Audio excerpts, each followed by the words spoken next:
given its vast young population and enormous talent pool, how can India and its students play a greater role in the world of education on the global stage? That's what we are looking at today, a very special panel with us. Thanks all so much for taking our time to speak to us. With us is now the Vice-Chancellor of Deakin University, Jane D. Orlando. Also, the others joining her are Ravneet Pava, Mike Ewing, Gary Smith, and Brenda Cherednichenko. Thanks again for being with us. Jane, first I'd like to ask you, increasingly, Indian students are going abroad like never before. Now, of course, in record numbers, new records being breached every year.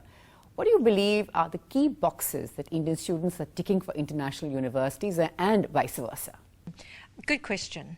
Well, I think for one reason many countries are looking at India is, of course, the rise of India and India's position in the world and starting to be a very significant democracy. Certainly, the growth this year was the fastest growth, I think, in the world. And anyone who's got any sense, any other jurisdiction would say, this is a power we need to deal with. Right. That's the first thing. Secondly, the students we get are very good students. So the education system for the students we get is exceptional. Certainly for Deakin, and I can speak for Deakin and a number of other universities I've worked at, the students we get, of course, the English language skills are very good because you are that kind of country. They understand our rule of law and governance and government because they've lived under a similar system in India. Right. And then they're well educated. They are clever, they win prizes, they do extraordinarily well. Right. At Deakin. Right, Jane, and I still haven't got started about cricket and all of that, of course, and Bollywood, not to mention Bollywood, yes. I wasn't going to go to the war, which is cricket. So we love Indian students when we're winning. We can get slightly tense with them when we're losing. Right. What is interesting is when we play the Ashes against the British, right, the Indians support us. And when the Indians are playing the British, we support the Indians. So we are united at the hip on the serious matters. Right, absolutely. In recent years, we've been wondering whether the glass is half full or half empty in the space of education in India. You've had several partnerships. How do you see it playing out? We have formed a relationship with the Indian School of Business. It's widely regarded that they would be in the top 2 or 3 business schools in the entire Eastern Hemisphere of the world. They're a world-class institution, as good as anybody on earth. And we've formed a very productive, mutually beneficial relationship with them.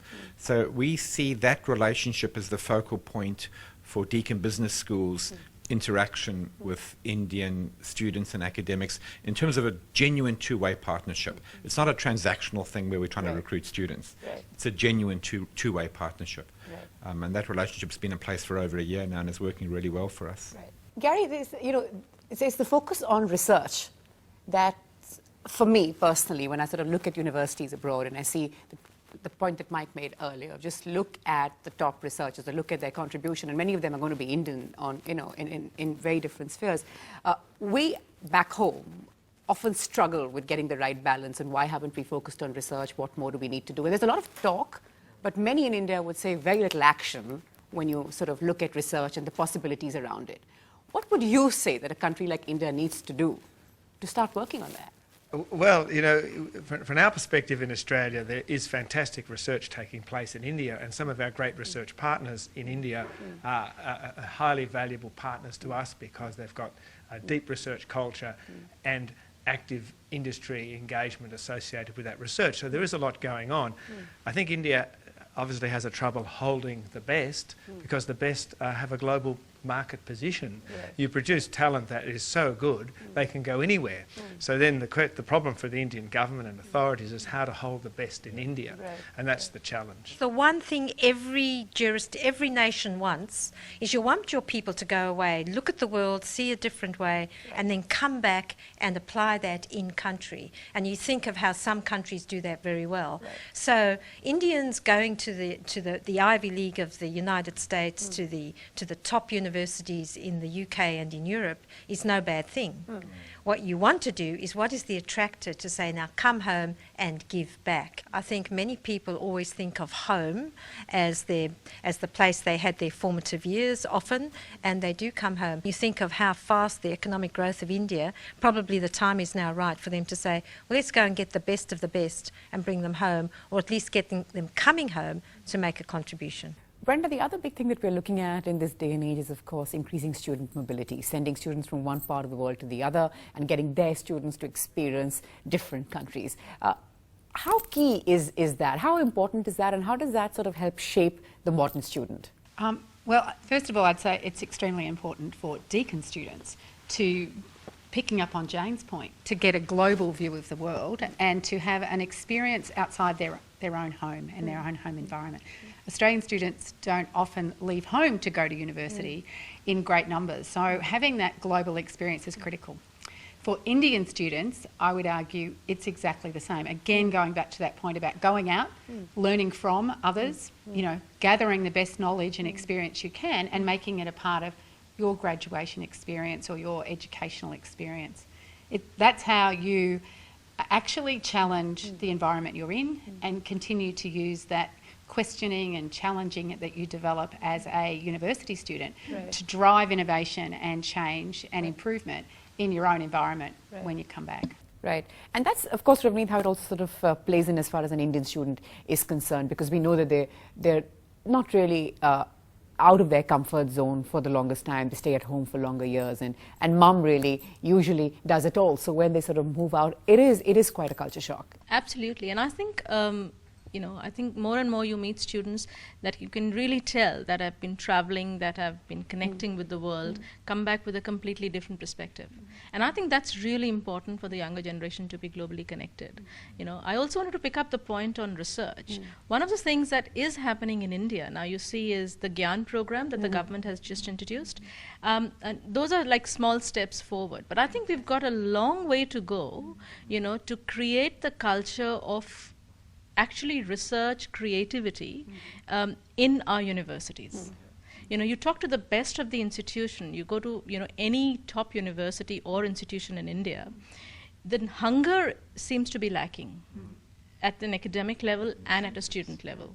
You know, so I think the sense of complacency is getting to us, that, you know, we don't need anyone, we are good. You know, the world has moved on, you know, so we've got to be more connected.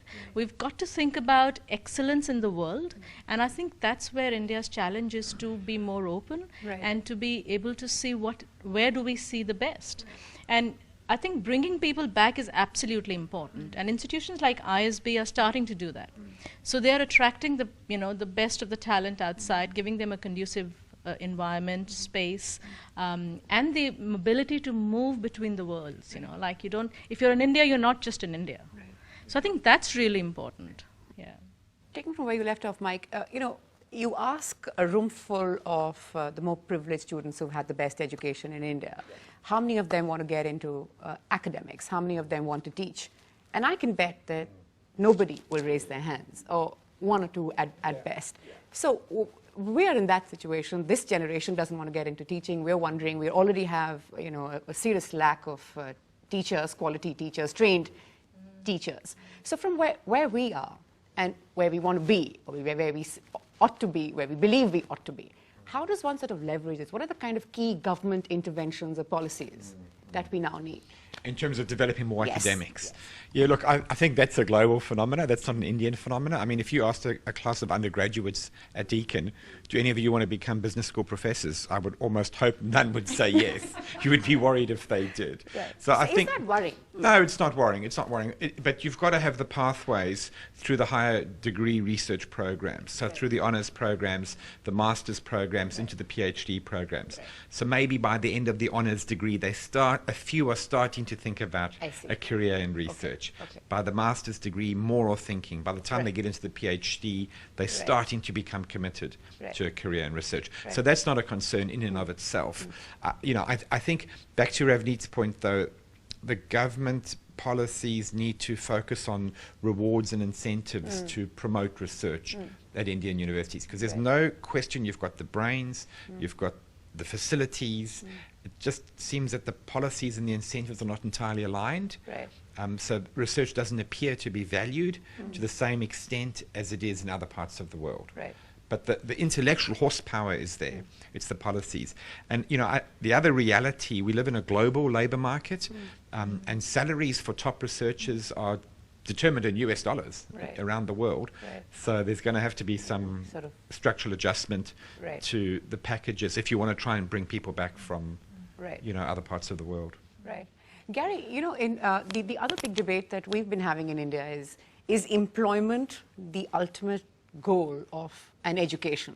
We're talking about that a lot because we are seeing students who are not really pursuing courses or studying what they would like to or where they believe that their real passion lies, but they're sort of going after the big banner headlines and so got a campus placement of, you know, this big salary, this big pay packet, and sort of we have too many chasing similar dreams where they may or may not really be the right fit. Well, again, I think this is a global phenomenon. This is what many young people are doing. We certainly, more and more employment is an important goal, and at the same time students pursue many other goals while they're a student, and they have interests they pursue which are very employment oriented and interests which are not. But I think Jane once said that a university is a train station on the way to a job, Right. and that we have to pay a lot of attention to assisting the employment aspirations of our students. We can't ignore it, we have to facilitate it, and we have to put effort into it. So it is a serious concern that young people have. And many Indian students who come to Australia, they're very job focused.